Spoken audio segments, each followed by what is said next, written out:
¿Qué tal, gente? Bienvenidos un día más al día de descanso, bienvenidos un día más a este pequeño espacio de ciclismo que tenemos en Twitch. Aquí estamos después de una vuelta que ha finalizado ya, una vuelta que se ha llevado Jonas Vingegaard, una vuelta que ha sido un tanto extraña, tanto por recorrido como por cómo ha funcionado luego con los corredores, como por todas las protestas y todos los problemas que ha habido.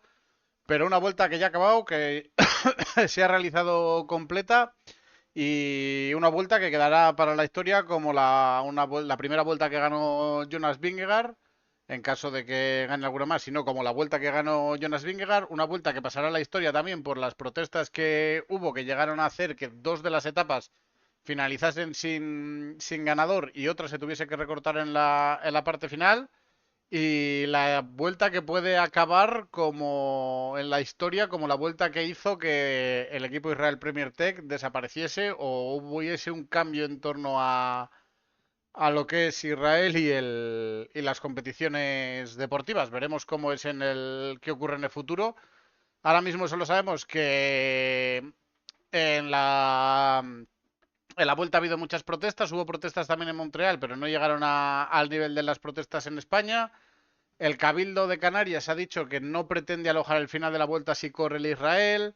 Ha habido varios corredores que han salido ya diciendo que la culpa de esto la tienen desde instancias superiores, le hace la UCI o el COI.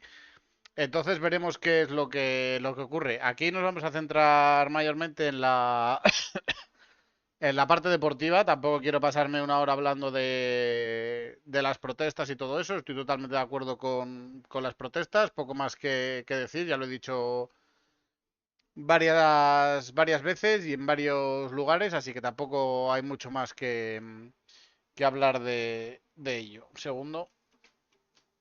Ahí. Y nada, vamos a ir como siempre con el resumen semanal de resultados, que ha habido muchas más carreras aparte de la vuelta a España. Y luego hacemos un repaso más en profundidad de lo que ha sido la vuelta. Tampoco nos vamos a detener demasiado, si queremos viendo un poco cada etapa y tal. Y luego haremos una previa de los mundiales con el recorrido y las selecciones que ya hay, porque la semana que viene, el próximo lunes, no estoy. Entonces lo vamos a hacer en esta ocasión y veremos quiénes son los máximos favoritos para cada una de las disciplinas. Sí que parece que evidentemente en ruta, Pogachar, con lo que hemos visto sobre todo ayer en Montreal, parece máximo favorito.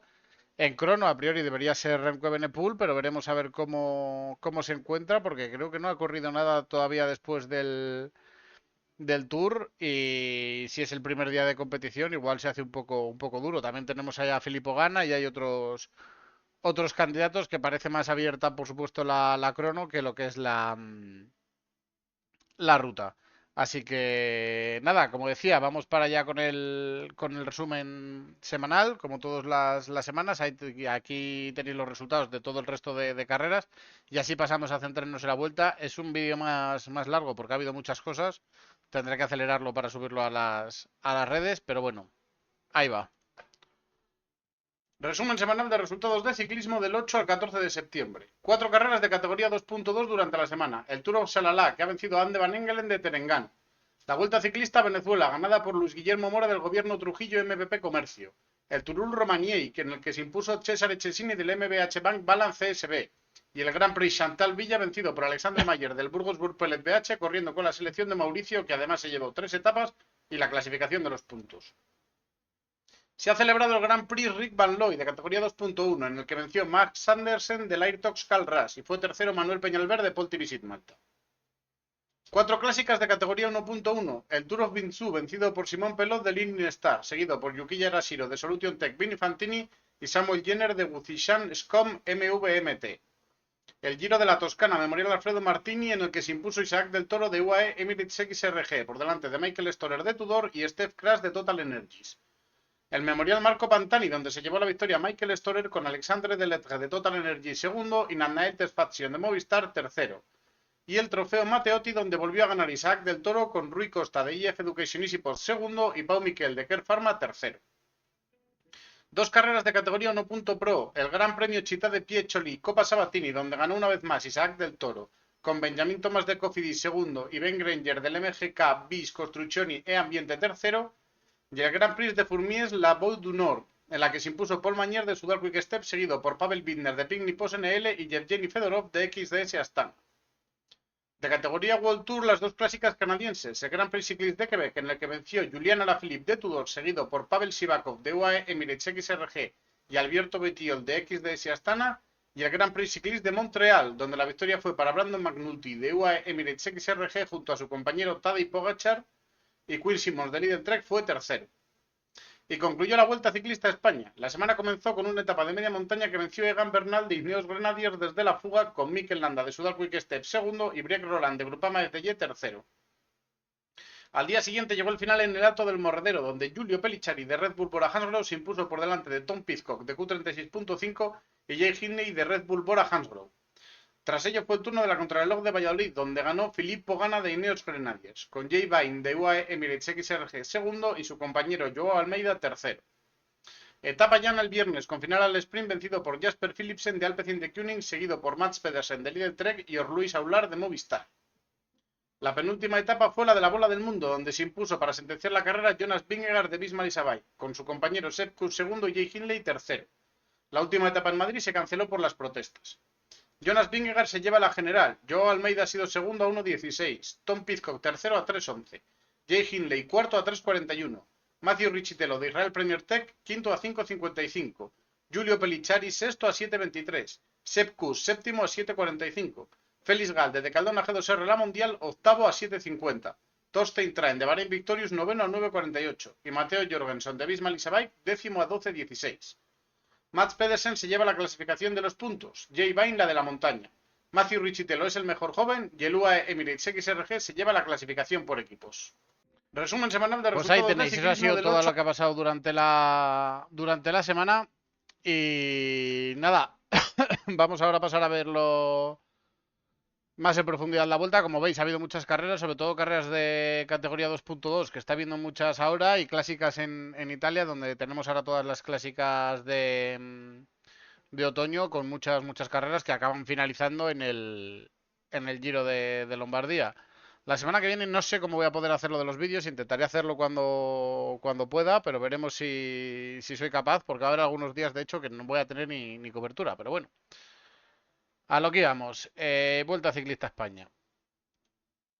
Etapa 16, que fue la primera de la semana, etapa de media montaña, como veis aquí en el perfil.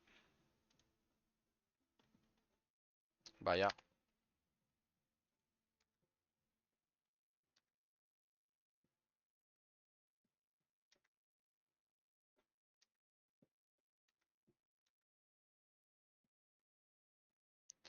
Aquí. Entre Mos y Castro Derbil, con un inicio más suavecito, aunque es una zona muy repechera, pero más suave. Y luego los puertos del Alto de San Antoñino, Alto de Agrova, el Alto de Prado, con una subida diferente a la que se hizo hace... Uy, perdón. Aquí. El inicio, como decía, repechero, pero más suave que la otra vez que se hizo, además de que es más corta la etapa. Luego el Alto de San Antoñino, de Agrova. Luego el Alto de Prado, que se hace por un lado distinto al que se hizo la otra vez, o bueno, por el mismo lado, pero empezando desde más arriba, porque se hace antes la ascensión es antes de Gondomar, y luego en la ascensión final a Mos en el Castro de Herbil. Hubo protestas este día y se cortaron los últimos 8 kilómetros, por lo tanto toda la ascensión a Mos o sea, a Castro de Herbil no se realizó, sino que el final se dio en la parte de abajo de la ascensión. Llegó una fuga que había sido muy numerosa, de 17 corredores, y donde Mikel Landa se marchó por delante a 60 kilómetros de meta antes de coronar Dagroba, en una zona que había un descansillo con una ligera bajada. Hizo el ataque ahí en esa zona y se marchó por delante. Estuvo rodando un rato en solitario, pero luego le alcanzó Bernal y le alcanzó también Briek Roland. No, Briek Roland fue el tercero, le alcanzó Braz Alfonso, que estuvieron rodando los tres durante un rato, y luego Braz Alfonso tuvo un pinchazo, se quedó descolgado, atacó Briek Roland por detrás, pero no le dio tiempo a cazar a Egan Bernal y Mikel Landa, sobre todo por esa eliminación de la última ascensión, Y la victoria fue para Egan Bernal en un sprint, en una zona con una ligera ascensión, pero que tampoco era nada exagerado. Y Mikel Landa, que se tuvo que conformar con ese segundo puesto. Tercero fue Briek Roland a 7 segundos. Habría que haber visto, nos perdimos una gran batalla entre Egan Bernal y Mikel Landa, pero también os digo que hubiese sido muy del landismo que esta etapa se hubiese realizado hasta el final, que Mikel Landa hubiese sido capaz de soltar a Egan Bernal y que hubiese llegado Briek Roland por detrás y les hubiese virlado la cartera a los dos. Pero bueno, se tuvo que definir así. Egan Bernal se llevó la victoria, vuelve a ganar después de su caída al inicio de 2022 en el World Tour y en una gran vuelta como es la Vuelta a España, un hombre que ha ganado Tour y Giro de Italia, que ha ganado París-Niza, Suiza, o sea, ha ganado muchísimas cosas. Consigue su primera etapa en la Vuelta a España, ya consiguió dos en el Giro. El Tour lo ganó sin ganar ninguna etapa. Yo creo que alguna etapa sí que ganó, ¿no? Bueno, podemos mirarlo aquí.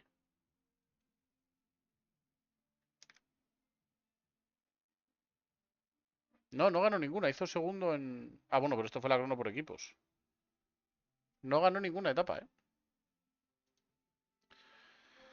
Vale, luego llegaron el resto de fugados hasta 14 y después llegó el grupo de favoritos a 5.52, donde entró Jonas Vingegaard el primero, seguido por Almeida, Pizcock y Harold Tejada. No ocurría nada en los puestos de la general.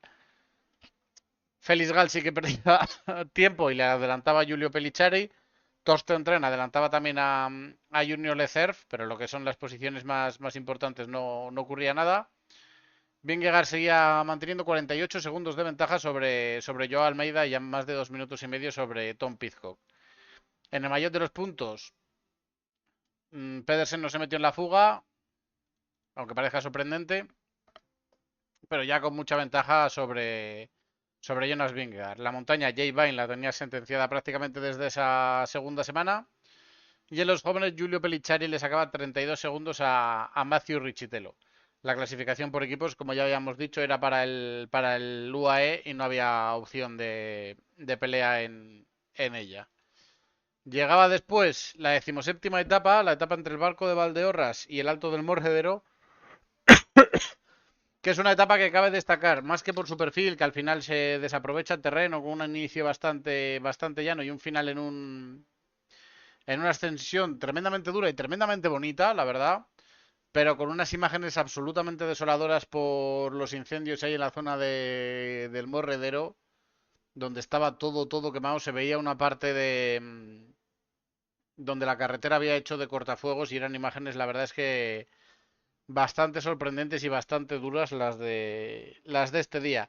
Aquí hubo una fuga por delante, pero el pelotón por parte de Visma estuvo tirando todo el rato y cuando parecía que Vingegaard podía atacar, no fue así, sino que los que movieron la carrera al final fueron los Red Bull Bora y el UAE incluso se puso a poner ritmo para hacer un movimiento, pero cuando llegó la parte final, realmente lo que vimos es que ninguno de los dos se movía y de hecho del grupo de 5 corredores que iba en cabeza, de los 5 o 6 corredores que iba en cabeza, parecían los dos más débiles, tanto Jonas Vingegaard como Joao Almeida, y el Red Bull se dedicó a dar palos a Tom Pidcock para intentar sacarle del podium y además Giulio Pellicciari con esos ataques intentar sacar el mayor tiempo posible a Matthew Richitello en la pelea por el mejor joven. Giulio Pellicciari en uno de los movimientos consiguió marcharse en solitario y llegó hasta la línea de meta él solo llevándose la victoria. Tom Pizco, con la fuerza que tiene viniendo desde atrás, con un ataque hizo ese segundo puesto. Jay Hindley llegó por detrás tercero y como decíamos, Jonas Vingegaard fue cuarto a 20 segundos, 2 segundos por detrás de Hindley, 4 por detrás de Pizcock. Y Almeida perdió otros 2 segundos más sobre los corredores. Matthew Richitello fue sexto a 26 segundos, Félix Gall y Torsten Train llegaron a 53, Sepp Kuss llegó a 58 y Mateo Jorgensen a 1.44. Jaume Guardeño y Abel Balderston de nuevo haciendo una muy buena actuación, siendo duodécimo y décimo quinto. En la fuga del día estuvieron Harold Tejada, Gislen Reis, Sergio Samitier, Antonio Tiberi, Jonas Gregar, Patrick Gamper. Y si tiene a bien Pro Cycling Stats, de dejarme hacer scroll. Luca Van Boven, Lucet, Timo Rosen. Sí que la fuga fue bastante grande, pero Brandon Rivera, Madis Mikkels, Brandon Rivera, que fue de los primeros que se quedó por detrás. Y Joel Nicolau, también de Caja Rural, que coge las fugas. Cogía las fugas sin tener fuerza prácticamente sin querer. Y aquí hubo abandono de Xavier Mikel Azparren y Mats Pedersen, que tuvo un muy mal día, quedándose desde el principio bastante atrás. Y llegando en cola del pelotón a 33 minutos. La verdad es que bastante sorprendente este resultado de Pedersen, la verdad. En la general, Vingegaard se mantenía como líder, aumentando la ventaja de nuevo hasta los 50 segundos con Joao Almeida. Tom Pidcock recortaba 10 segunditos, se quedaba a 2.28. Jay Hindley era cuarto a 3.04, Giulio Pellicciari quinto a 3.51 y se ponían, parecía, porque a priori Pidcock era el más lento en la contrarreloj y Pellicciari tenía que ser el más rápido, con lo cual parecía que el podium se iba a apretar bastante en esa contrarreloj y vamos a tener una buena pelea en la bola del mundo por esos puestos de podium. Félix Gall ya totalmente descolgado, estaba 4.57. 4.59 Matthew Richitelo también descolgado de la pelea por el podium. Sepp Kuss octavo. Torsten Traen noveno. Y Mateo Jorgensen que ascendía hasta la 10ª plaza de la clasificación general. Balderston se colocaba 13º y Jaume Guardeño se colocaba 14º. En los puntos, como decíamos, Pedersen sufrió bastante y no se pudo meter en la fuga para conseguir ningún punto, pero seguía liderando con 80 puntos de ventaja sobre Jonas Vingegaard, porque se había ya cosechado esta ventaja días atrás. La montaña, Jay Vine seguía liderando con 20 puntos de ventaja sobre Jonas Vingegaard. Parecía bastante fácil para Jay Vine llevársela, pero Jonas Vingegaard, quedándole la bola del mundo, podía todavía arrebatarle ese premio a Vine. Y en la clasificación de los jóvenes, Pellicciari aumentaba la ventaja hasta 1 minuto 10 sobre Matthew Richitelo. En la clasificación por equipos, lo dicho, el UAE con muchísima ventaja sobre el Visma, a pesar de que este día perdían 6 minutos, la verdad que nada que hacer en lo que es en la clasificación general. 18ª etapa, contrarreloj de Valladolid, 12,2 kilómetros, una contrarreloj mutilada, una contrarreloj que se convertía prácticamente en un prólogo bastante lamentable, la contrarreloj que quedó en Valladolid. Y al final lo que ocurrió fue que hubo poquísimas diferencias entre los corredores. Victoria para Pipo gana por 9 décimas sobre Jay Vine. Joao Almeida hizo una muy buena crono siendo tercero a 7.57. Bruno Armirail era cuarto a prácticamente 10 segundos. Ivo Oliveira quinto también a 10 segundos. Stefan Kuhn sexto a 11. Kellan O'Brien, que la verdad muy buena crono por parte del corredor de Jayco, séptimo a 14 segundos. Alex Segaer octavo a 15.95, prácticamente 16. Jonas Vingegaard noveno a 18 y Dan Hull décimo también a 18. Por lo tanto, 10 segundos, 10 y medio para Joao Almeida sobre Jonas Vingegaard. Recortaba tiempo en esa clasificación general que parecía que se ponía interesante para la bola del mundo. En cuanto a la parte más sorprendente, quizá, muy buena crono también de Markel Beloki y de Juan Ayuso. Como parte más sorprendente, Matthew Richitelo hizo 28º, Giulio Pellicciari hizo 36º y Jay Hindley hizo 23º. Por lo tanto, Jay Hindley sí que le recortaba un poquito de tiempo a Richitelo, aunque solamente eran... O sea, perdón, no era Richitelo del que quería hablar, era de Tom Pidcock.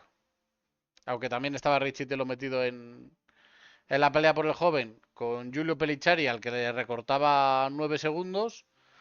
Hindley hacía 31, Pidcock hacía 28, por lo tanto Pidcock, en vez de perder ventaja, que era a priori lo que tenía que pasar En la crono aumentaba su ventaja con Jay Hindley y sobre todo con Giulio Pellicciari, donde la aumentaba en más de 15 segundos, que la verdad es que es una renta para sacar en 12 kilómetros bastante buena. En la general, Vingegaard se mantenía como líder, pero solo con 40 segundos sobre Joao Almeida. Tom Pidcock se quedaba a 2.39. Hindley a 3.18, a 39 segundos del podium. Giulio Pellicciari a 4.19, a minuto y medio también de esa plaza de podium. Matthew Richite lo adelantaba a Félix Gall, quedándose a 5.17, recortando tiempo en esa pelea por la clasificación de mejor joven. Félix Gall caía al séptimo puesto, Sepp Kuss se mantenía octavo, Torsten 3 se mantenía noveno y Matteo Jorgensen se mantenía y prácticamente sentenciaba ese décimo puesto de la clasificación general. En los puntos, Mads Pedersen seguía liderando. La montaña, Jay Vine seguía con esos 20 puntos de ventaja sobre Jonas Vingegaard. Giulio Pellicciari, como decíamos, seguía siendo el mejor joven, pero con 58 segundos de ventaja solamente sobre Matthew Richitelo. Y en la clasificación por equipos, de nuevo aumentaba un poquito la ventaja el UAE sobre el Visma Lisa Bike. Llegaba la decimonovena etapa, una etapa totalmente llana entre Rueda y Guijuelo, que fue una etapa bastante extraña. Se marcharon Gernalek y Tomás Silva y Jakub Truba en el inicio de la etapa por delante. Luego Gernalek se paró y se quedó en solitario Truba, que estuvo haciendo bastante recorrido. Se llegó al sprint intermedio en Salamanca, donde el UAE volvió a demostrar que no es un equipo, sino que son un grupo de corredores muy, muy, muy buenos. Y Vingegaard le metió 4 segunditos a Joao Almeida, simplemente por ser más listo. Pedersen sí que puntuó aquí, pero perdió puntos sobre Jonas Vingegaard. Luego hay amaguillos de abanicos. De hecho, Vingegaard estuvo en un momento en un grupo por delante.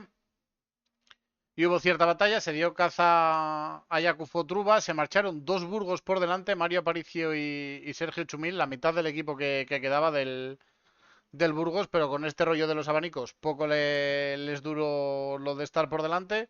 Y a partir de ahí, pues ya se llegó a un sprint donde de nuevo Jasper Philipsen se impuso sobre todos los corredores, siendo Mats Pedersen esta vez sí segundo, aunque volvió a partir desde muy atrás para lanzar el sprint. Los trenos de Mats Pedersen no han funcionado tan bien como funcionaron los de Jonathan Milan.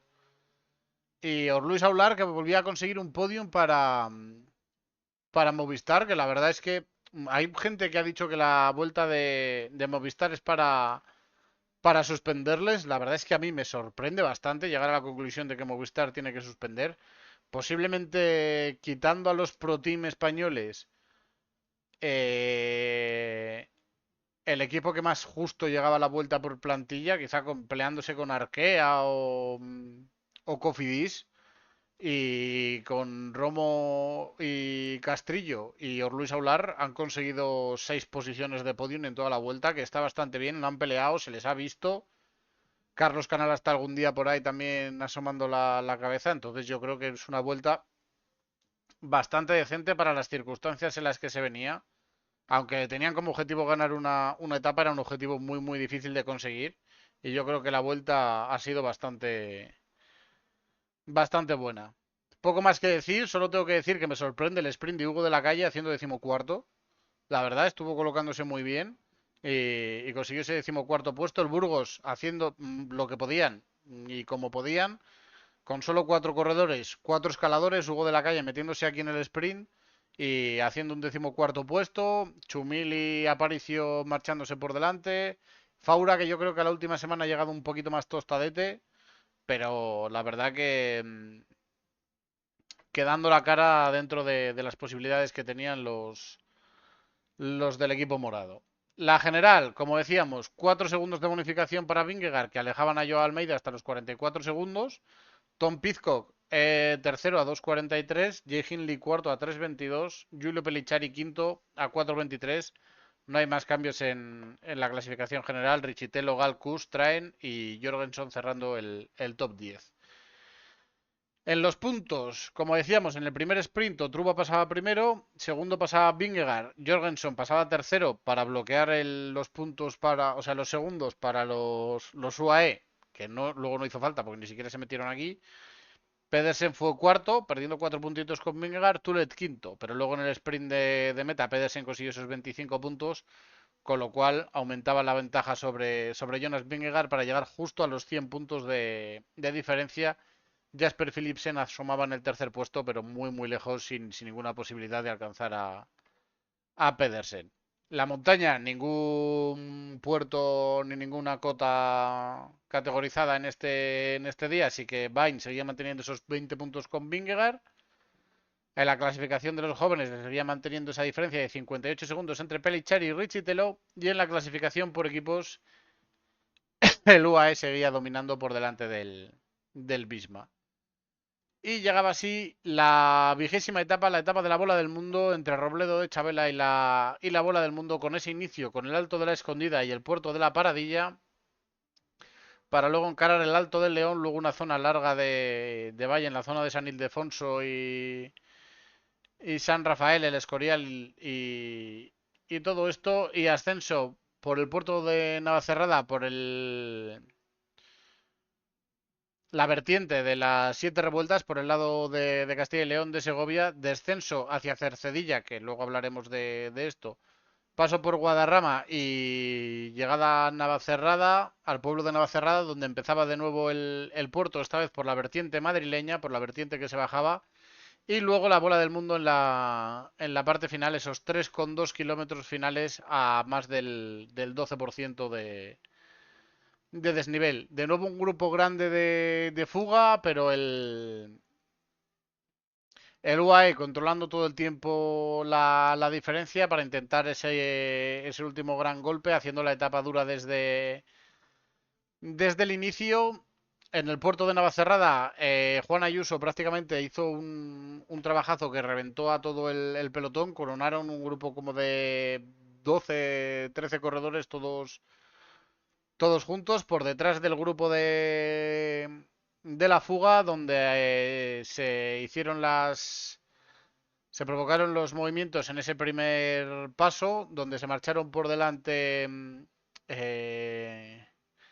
Van der Meulen, Landa y Giulio Ciccone.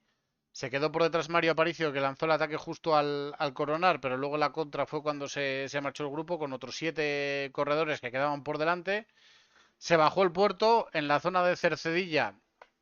Hubo una sentada de gente protestando por la participación de Israel en la vuelta. Se tuvo que desviar y por tanto no se realizó ese sprint intermedio. Se llegó a la zona de Navacerrada de nuevo. Comenzó el puerto.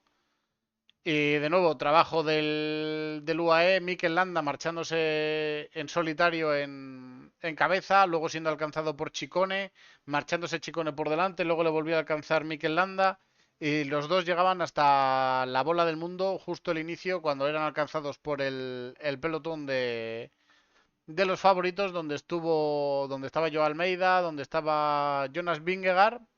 Joao Almeida era el que marcaba el tiempo, quería poner un ritmo fuerte. Giulio Pellicciari, que se había quedado por detrás en la primera extensión de Navacerrada.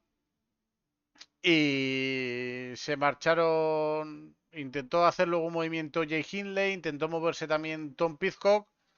Todos juntos en la bola del mundo, cada uno marcando su ritmo, hasta que llegó el momento de Jonas Vingegaard, que realizó un ataque en el que se marchó en solitario sin que nadie pudiese oponerle ningún tipo de resistencia.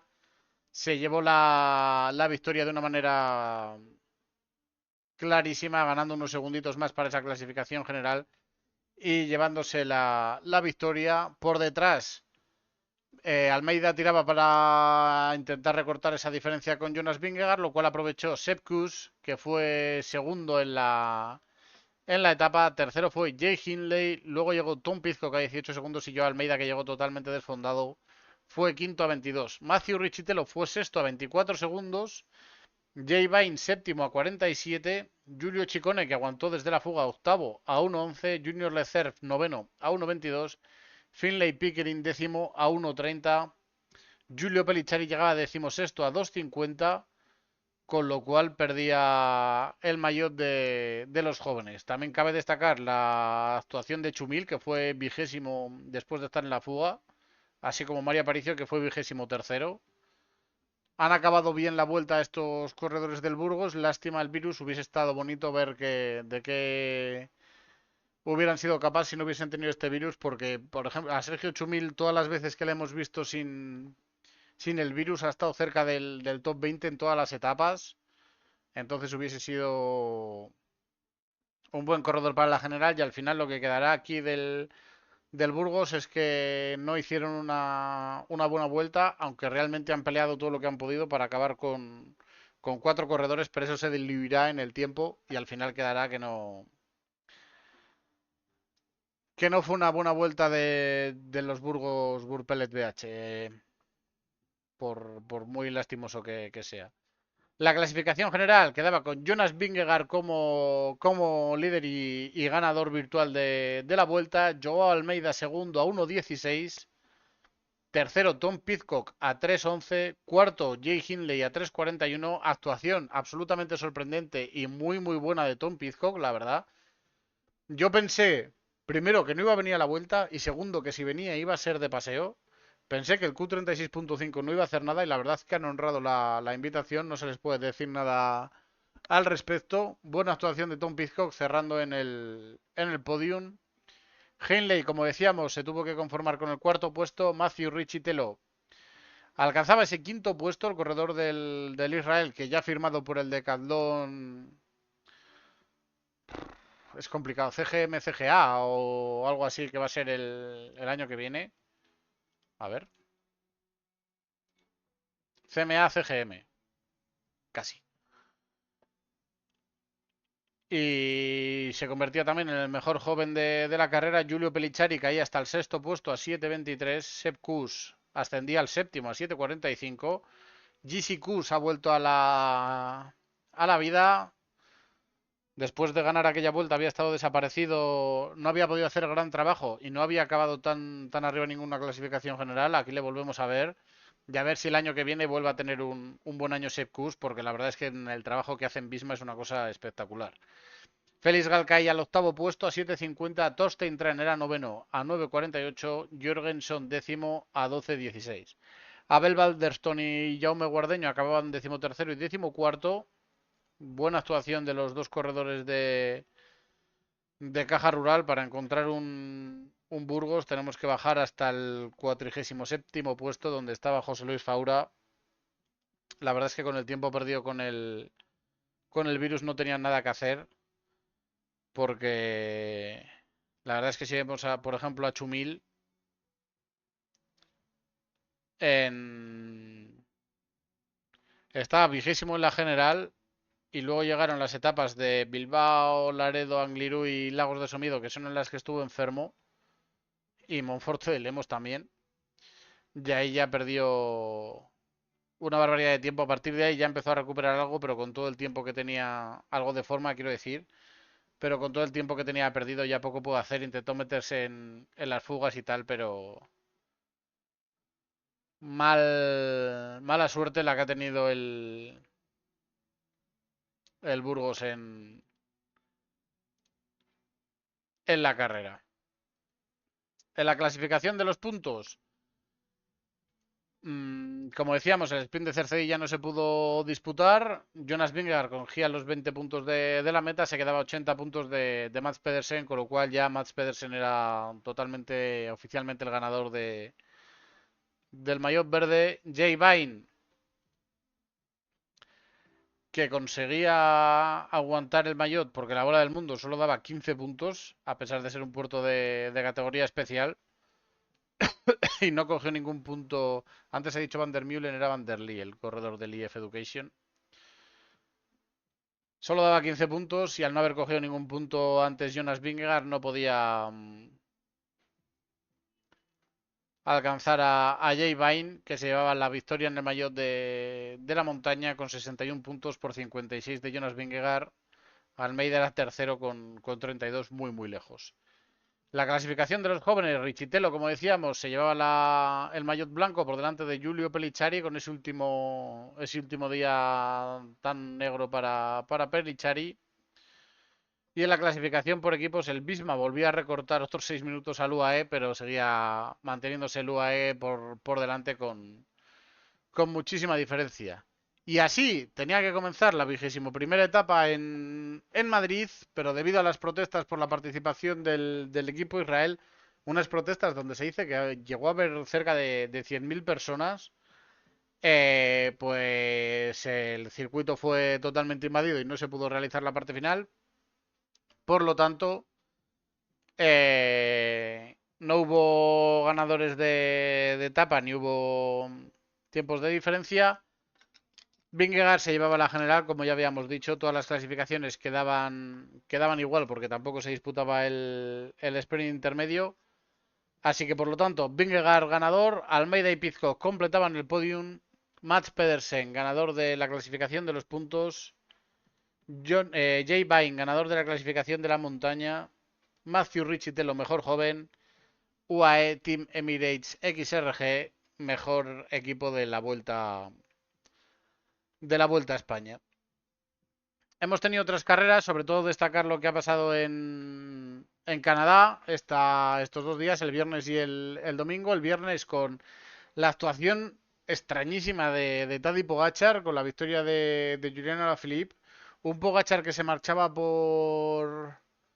que hacía un ataque en el paso en la penúltima vuelta, se marchaba por delante, pero conseguían seguirle a rueda a Girmay y otro par de corredores y luego como que se dejaba caer, dejaba que Sivakov se marchase por delante y se dejaba caer al pelotón para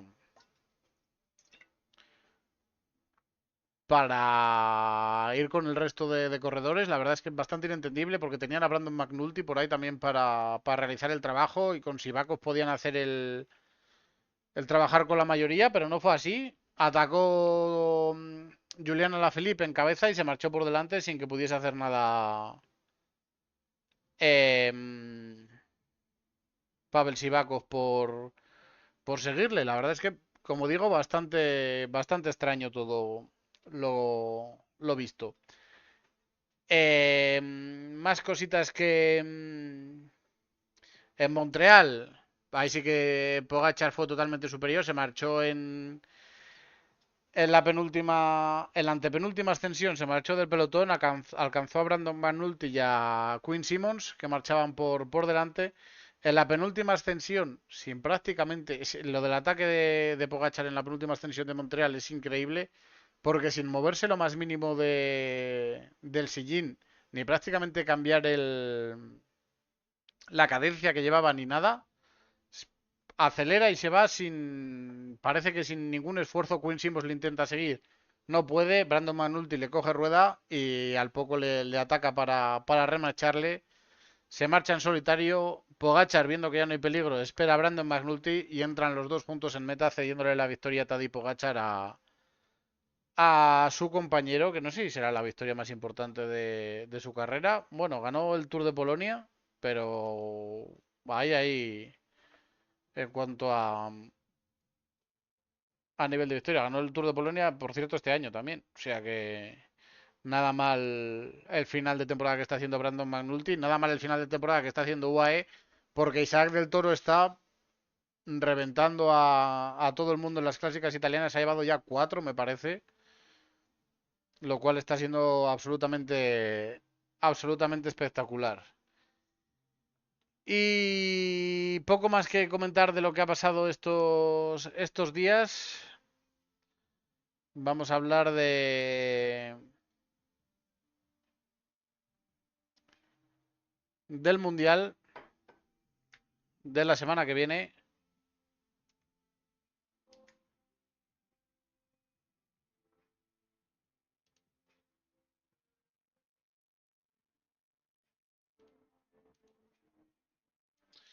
Aquí tenemos las diferentes pruebas que hay. El 21, el domingo, tendremos las contrarrelojes élite. El día 22, las contrarrelojes sub-23. El 23, las contrarrelojes junior.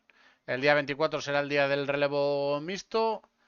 Y el 25 empezarán las carreras en ruta, empezando por la sub-23 femenina el día 25. El día 26 la de hombres junior y sub-23. El día 27 mujeres junior y mujeres élite. El día 28 la de hombres, el domingo 28 la de hombres élite. En cuanto a... Este es el recorrido de la crono, ¿no? El recorrido de la crono, como vemos, con bastantes desnivel. Si lo ponemos aquí, son 758 metros de desnivel vertical, que para 40 kilómetros en una contrarreloj está bastante bien. Si asciende la Cot de Nianza en dos ocasiones. La primera son 2,4 al 6%, porque se va para un lado y luego para el otro. La segunda son 6,6 al 3,5.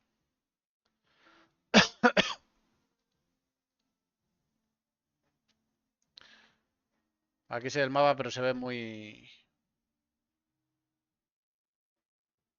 pequeño.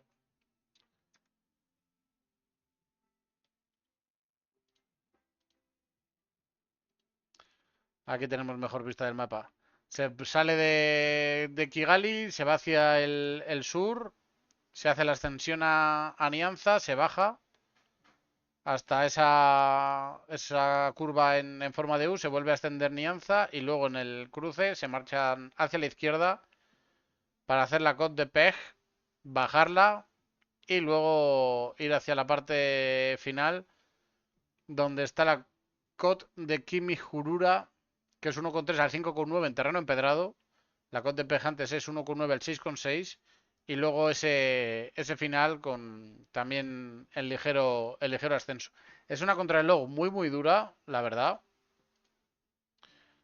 Voy a abrir el resto de contrarrelojes para ver los recorridos.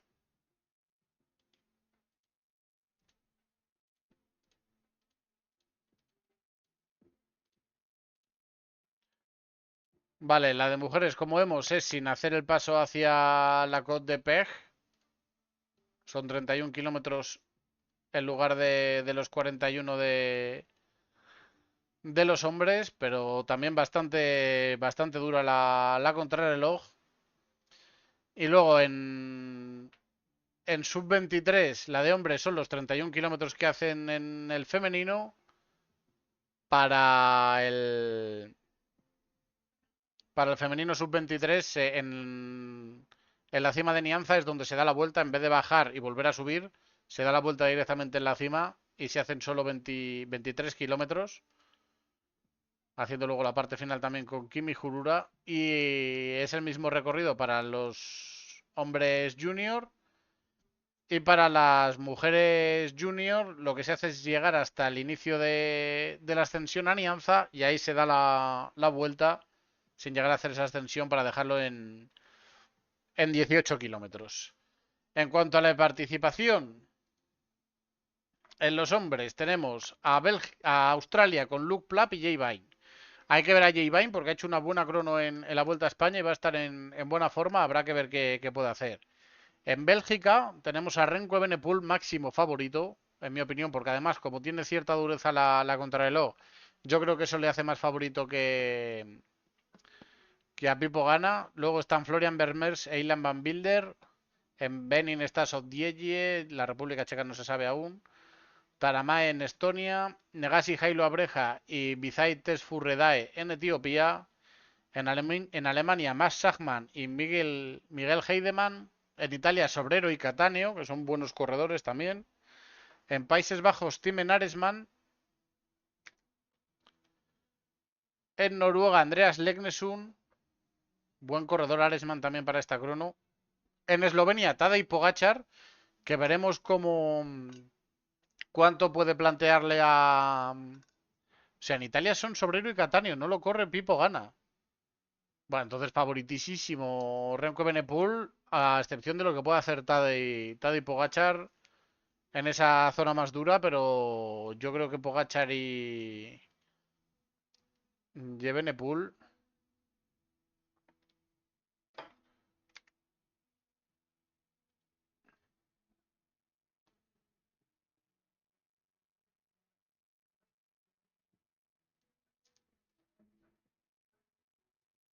Aquí en las cronos vemos que Remco Evenepoel ha ganado en todas las cronos, menos en la etapa 13 del Tour de este año, que era la cronoescalada, y la contrarreloj del Tour de 2021. O sea, a priori, Remco Evenepoel más favorito tiene que ser el que gane, porque no hay esa dureza previa de días acumulados que pueda restarle rendimiento a Remco Evenepoel, pero sabemos que Pogačar es Pogačar, así que tampoco vamos a cantar aquí ya el ganador. En Sudáfrica, Brandon Downs y Byron Munton. En Suiza, Smith y Kung, que Kung también es un buen corredor, aunque es demasiado dura para él la contrarreloj, yo creo. En Uganda, Charles Kagimu y Jordan Schleck Sekangwagi. En Estados Unidos, Magnus Sheffield y Will Barta. En España, Iván Romeo, que puede hacer una muy buena crono, y Raúl García Pierna, que también puede tener un buen resultado. Iván Romeo lleva tiempo, de hecho, ya creo que preparando Vamos, lleva bastante tiempo preparando la crono. No sé si lleva algo de tiempo ya en Ruanda, si ha viajado antes o va a esperar un poco más para preparar la crono. Algo que le dio muy buen resultado el año pasado en la crono sub-23. Así que a ver qué puede hacer Iván Romeo. Yo le tengo bastante confianza, ha hecho buenas cronos. Yo creo que un top 10, además con la dureza que tiene la crono y tal, yo creo que sí que puede conseguirlo. Y en Francia, Paul Seixas, jovencísimo y que viene aquí a ver qué rendimiento puede sacar. Y Bruno Armirail. Yo diría que faltan selecciones aquí. Por ejemplo, no está Portugal y muchas otras selecciones. Pero vamos, los máximos favoritos a priori deberían ser Pogačar, Renko Evenepoel. Si Almeida viene, puede hacer buena actuación también. Falta Dinamarca, aunque no está Jonas Vingegaard, ya se sabe. Entonces, a priori, como decíamos, máximos favoritos Tadej Pogačar y Remco Evenepoel. Kung podrá pelear con Jay Vine quizá por el podium en esas zonas más llanas. La verdad es que es una crono que pinta bastante, bastante bonita. Veremos a ver cuál es el resultado. En cuanto a femenino, está Anna Keisenhofer, Brody Chapman, Julien Labou, Antonia Niedermayer. Está Demi Voller, Indiana van der Breggen en Países Bajos. Kasia Nevia Doma en Polonia. Katrina Leruz en Noruega. Chloe Dygert en Estados Unidos. En España participará Mireia Benito. Y luego está Marlene Reuser en Suiza, que puede hacer una muy buena actuación. Yo creo que se le ajusta bastante bien esta crono. El resto de nombres no os los puedo comentar porque ni siquiera conozco a las corredoras. Aquí lo que podemos mirar es el TT Specialist y ahí tenemos Jubiel Abu, Marte Gossens, Marlene Reuser, Catherine Aleruz. Y luego si ponemos Climbers por el desnivel tenemos a Bolerin, Reuser y Juliel Dabu. O sea, a priori Juliel Dabu, Marlene Reuser deberían ser las máximas favoritas, sin olvidar siempre a Chloe Dygert, que por mucho desnivel que haya en una crono siempre es candidata. Luego, aquí sí que he estado bastante más desenchufado este año. Pero bueno, Jarno Widar, yo creo que máximo favorito de la contrarreloj sub-23. Está Jacob Soderquist, cuidado porque Jacob Soderquist también puede, claro, que sigue corriendo en el equipo de desarrollo. Es un muy buen nombre Jacob Soderquist. Adrià Pericas y Héctor Álvarez son dos muy buenos corredores también, que pueden tener opciones de hacer algo. Y el resto de nombres, la verdad es que no les conozco. Lo dicho, Jacob Soderquist muy favorito. Jarno Widar le puede entrar a competir por el desnivel que hay en la carrera. En la femenina sub-23 que se estrena este año está Paula Blasi, que es una buena candidata. Y el resto de nombres, Celia Guéry y Julie Bego, yo creo que son buenas corredoras también. No sé si son buenas contrarrelojistas. Mira, de hecho, la máxima favorita que ponen a Paula Blasi, que es la que más ha conseguido en la crono, así que veremos. Oye, puede ser otro buen mundial para España. La verdad es que Paula Blasi, corriendo ya con el UAE, ganando carreras en el máximo nivel.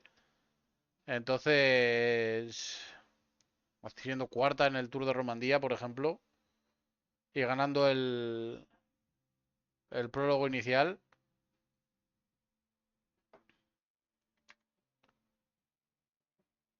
Y siendo tercera en el élite. De duodécima en la crono de la Vuelta a Burgos. Bueno, son buenos números para poder ganar la crono, los de Paula Blasi. Y luego en juniors, en hombres, a ver si me suena algún nombre. Benjamín Noval, evidentemente, que también, como decía, puede ser un muy buen mundial para él. Participa también en Ñaut Urcaregui.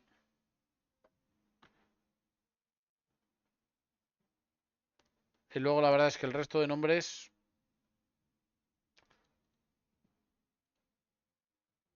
no tenemos tampoco ranking, así que no puedo decir mucho más. Y en la femenina junior, pues está Paula Stid y Alejandra Neira, que son dos muy buenas contrarrelojistas. Y no sé si habrá alguna que haya llegado a participar al máximo nivel. No. Entonces yo creo que Paula Astiz, que ya el año pasado fue séptima en la crono, siendo de primer año, puede hacer un buen resultado. A ver quién ha ganado aquí esta crono. Celia Guerí y Lucy Beneset Mins. Pero claro, corren en categorías superiores. Tenemos la crono del... Ay, esto es del año pasado, claro, ya decía yo. En el Waterley este año ganó. Segunda en el Nacional Junior detrás de Alejandra Neira.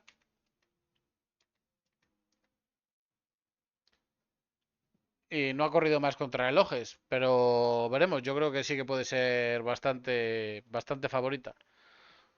Luego tenemos el relevo mixto que se hace con el recorrido de salida desde Kigali, bajada hasta la Côte de Nianza, se sube y arriba se da la vuelta. Se va luego hacia el lado, hacia la parte izquierda del cruce. Se sube la Côte de Kimurura. Y después se hace ya ahí el relevo en el punto de salida en Kigali para que salga el otro grupo y hagan su relevo. En la Starley solo tenemos 5 equipos confirmados. En Bélgica no participa Evenepoel. De hecho, los hombres son Jonathan Verben, Florian Vermeers y Víctor Campenaers. No es malo aquí tener a Campi. En Australia sí que participan Luke Plapp y Jay Vine. Y Michael Matthews es el otro hombre. En Francia son Sivakov, Seisas y Armirail. Y en Alemania Schachmann, Rutz y Heidemann. Por parte femenina, Niedermayer, Koch y Liper en Alemania. Juliette Labou, Cedric Kerbaol y Maeva Squiban. Amanda Spratt, Lauretta Hansson y Brody Chapman en Australia. Australia yo creo que es favoritísima. Y Margot Van Pachtenbeke, Julie Van de Velde y Marte Gossens en Bélgica.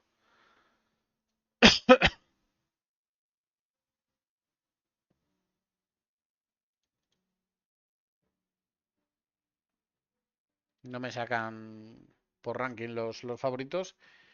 Y luego, como decíamos, vamos la prueba en ruta.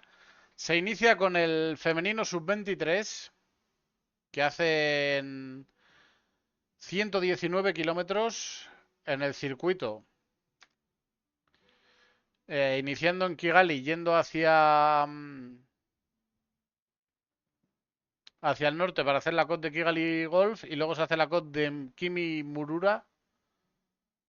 y se vuelve de nuevo a Kigali más o menos al punto donde se van a dar la salida y la meta de todas las... Vamos, mayormente la meta de todas las carreras. Se hacen ocho vueltas al circuito, lo cual hace un total de 2.671 metros de desnivel vertical, que en esos 119 kilómetros la verdad es que no está nada mal. Y en cuanto a la Star List, recordemos que esto es sub-23. Tenemos a las francesas, como decíamos, Celia Yegui y Julie Bego. En España tenemos a Paula Blas y a las hermanas Ruiz Pérez y a Inar Albert. Muy buena selección.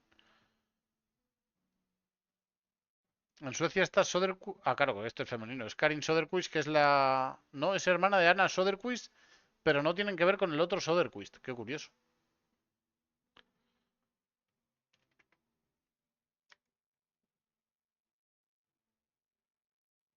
Y luego del resto de corredoras, la verdad que no conozco a nadie. No están las selecciones de Gran Bretaña, por ejemplo, que me gustaría ver dónde participa Cat Ferguson, porque también es una corredora a tener en cuenta. No sabemos si irá a sub-23 o irá al élite, la verdad, porque en el sub-23 podría ser candidata. En el élite yo creo que lo tiene más complicado.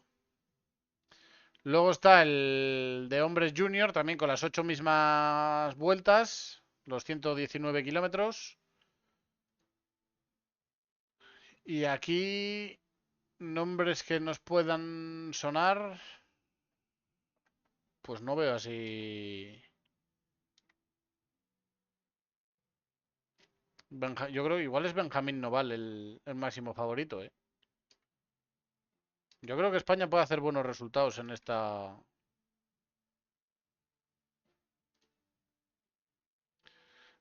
mundiales. Luego tenemos el sub-23 de hombres, que son 165 kilómetros en el mismo circuito, pero dando dos vueltas más, si no me equivoco, no, tres vueltas más, 11 vueltas en el sub-23 masculino con el mismo recorrido. Y aquí nombres conocidos tenemos a Zach Marriage, que le hemos visto hacer cositas, Jarno Widar, que tiene que ser el máximo favorito. Y luego, a partir de ahí,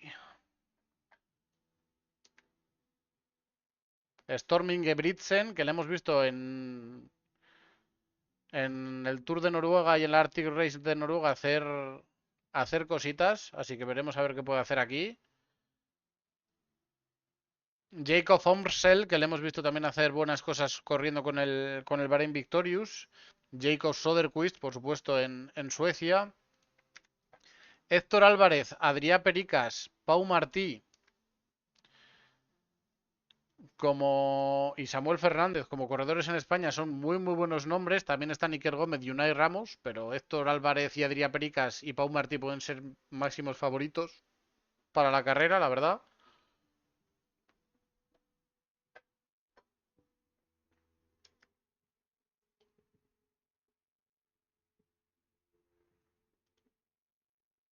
Ah, está Lorenzo Fin también, me lo he saltado, no lo he visto. Lorenzo Fin y Simone Gualdi en Italia. Pues Lorenzo Fin también es un muy buen nombre para. Y Antoine Lot, cuidado, y Maxime de Combel. Antoine Lot y Maxime de Combel también les hemos visto hacer cositas aquí en la selección francesa, ¿eh?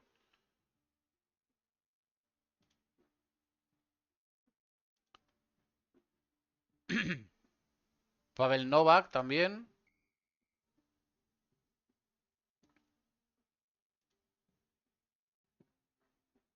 Michal Pomorski de Polonia. También le hemos visto hacer alguna cosa. Le he nombrado a lo largo del año alguna vez. Con el Mazos Sepolski, sí. Ha ganado una etapa en la Ducola. Así que buenos corredores los que hay. Jarno Widar y Jacob Fonsel máximos favoritos. España con Héctor Álvarez, Adrià Pericas y Pau Martí tienen buenas opciones. Lorenzo Fin también entre los máximos favoritos. Luego llega la Women Elite con el mismo recorrido que los hombres sub-23. También en el circuito, también 11 vueltas. Y la Starlist, que aquí ya sí que hay nombres de mucho nivel. A priori, la selección favorita, en mi opinión, debería ser los Países Bajos, con Bolerin, Van der Breggen, Van Anrooy, Kastelein, Royackers y Marianne Vos. Veremos si corren como una selección o corren a lo loco. Luego tenemos Francia también, con Julien Labou, Pauline Ferrand-Prévot, Evita Music, Cedric Kerbaol. Buena selección. En Australia está Amanda Spratt y Ruby Rose Manganon, Brody Chapman, Neff Bradbury también.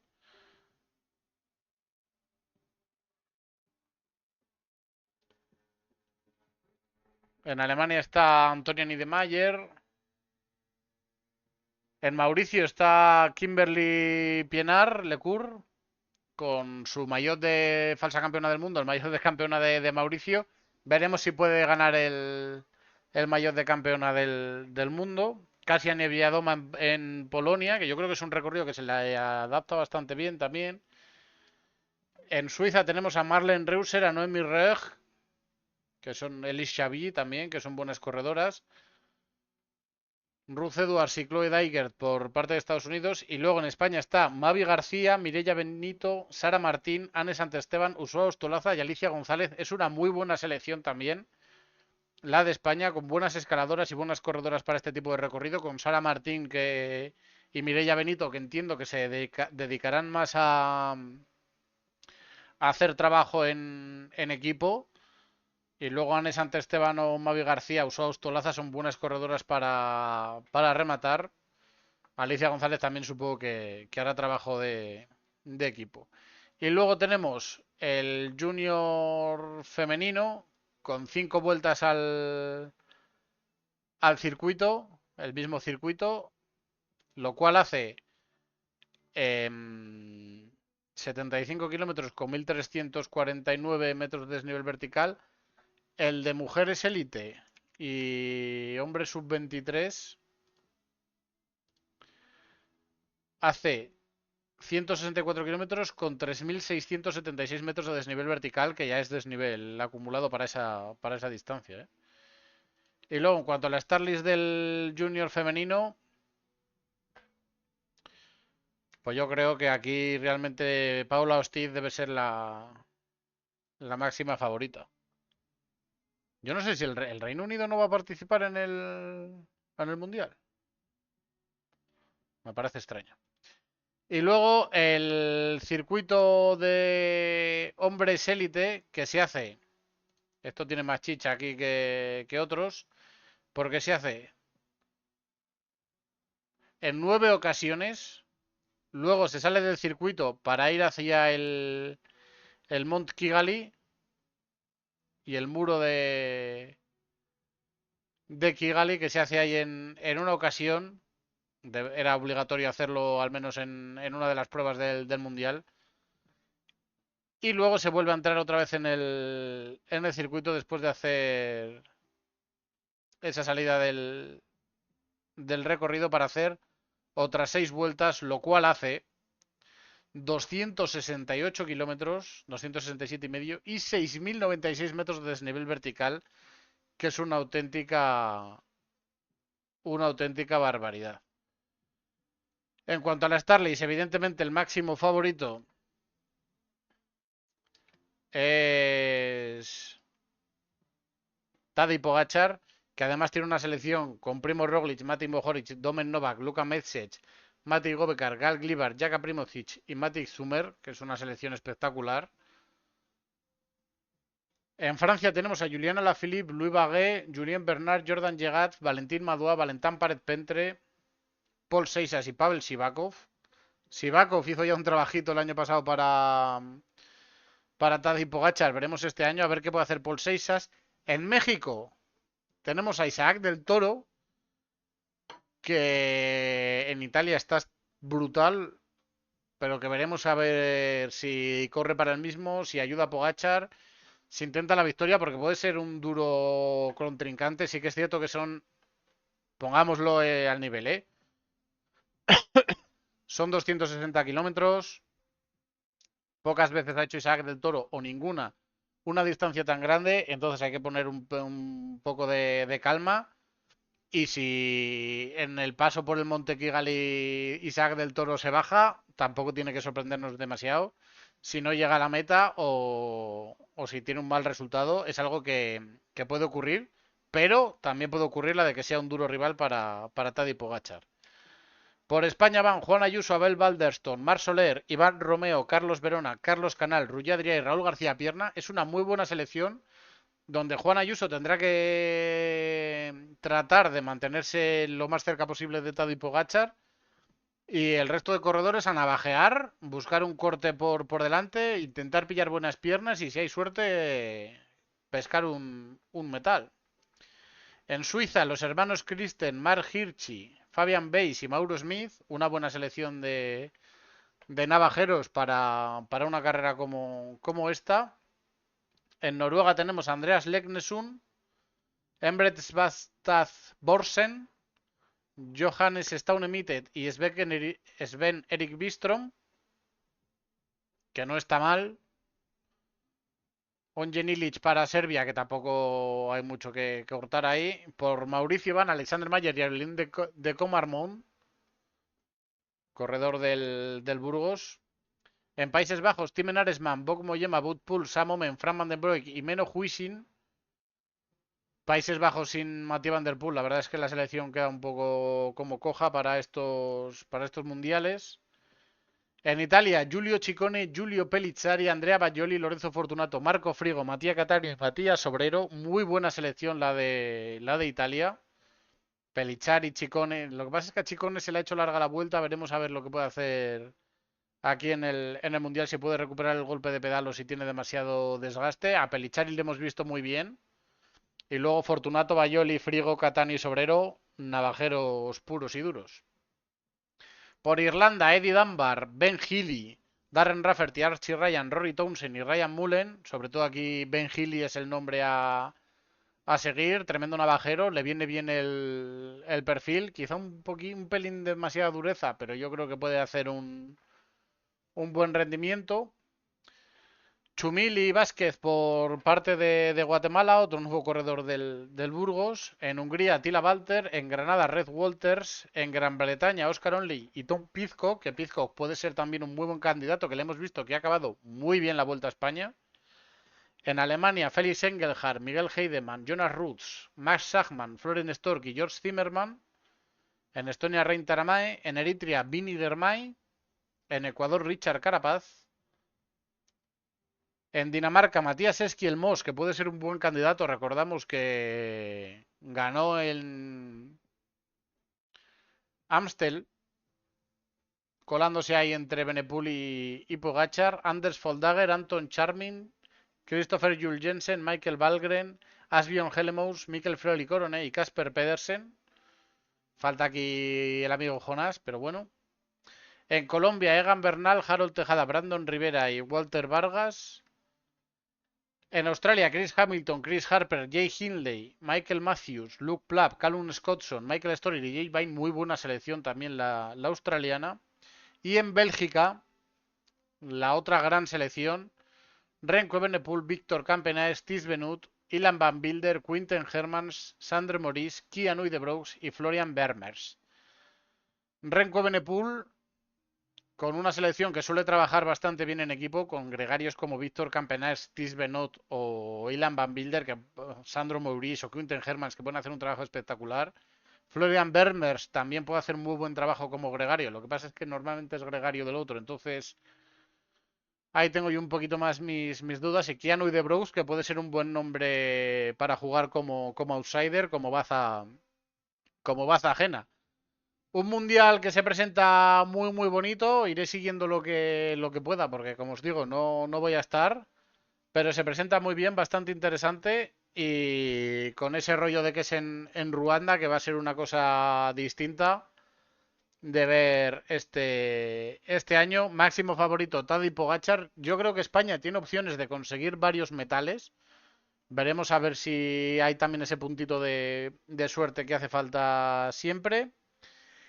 Y Ahora mismo, por cierto, tenemos en marcha el Tour of Poyan Lake, que ha empezado esta mañana con la victoria de Oliver Mateis del Bike Cave. Son 4 etapas, creo. Ah, no, este es el largo, calla, son 11 etapas. Así que seguirá durante el Mundial también.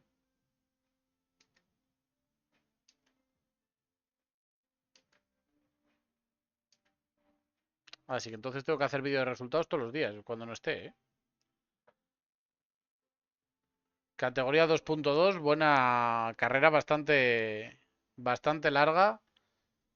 Con el final en alto en el monte Sanaí, la crono en Wanshan,